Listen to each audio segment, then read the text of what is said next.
So I had tons of experience failing in language learning. When I came in, I didn't know what I was doing, so I tried everything, and now I have a bunch of experiences that didn't work that I want to share with you. Otherwise, they're wasted because, they didn't work. So the first thing I tried off the advice of a friend was Duolingo. And I think it was a huge mistake.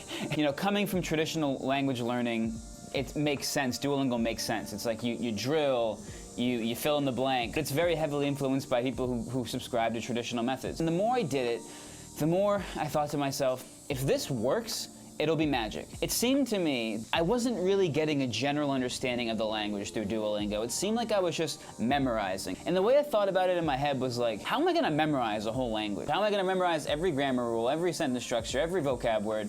It just didn't make sense. It seemed to me like teaching someone how to play chess by just showing them super specific positions and how to win in super specific positions. Like if your opponent does this, this, and this, you should do this, this, and this. Like, okay, I see how that could work if I was in that exact position, but you need to learn the fundamentals to play chess. You need to know what to do in the general case, not just in this really specific case. How is me memorizing these things eventually going to get me to actually be able to speak and listen to people in Spanish? Because during the time I was using Duolingo, I was dating a girl who didn't speak very good English. So, the contrast between how things that I would do and say with her and then things that I would hear in Duolingo, there was a huge difference. There was a huge gulf. And it didn't seem like Duolingo was bringing me anywhere closer to where I wanted to be. Instead, it was testing me on things that I didn't think were actually that pertinent. A good example of this is one time we were getting groceries, and I got out of the car, and she goes, "Te chulo," and I was like, "What?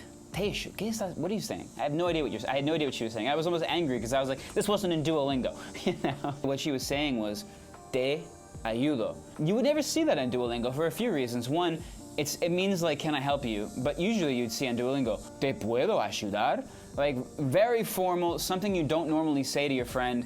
Also, she has an Argentinian dialect, which again, I didn't know about in Duolingo, where she doesn't say te ayudo, she says te ayudo. Third thing, in real Spanish, the words kind of clump together. So instead of saying te ayudo, she said te chulo, and with a little Argentinian accent too. So I mean, it didn't feel like Duolingo was getting me anywhere close to being able to understand like things that people say on a daily basis. Like if someone asked me to grab an apple from a table in really slow, radio perfect Spanish, maybe I could understand it. Maybe. I mean, maybe I can fill in the blank if they asked me to.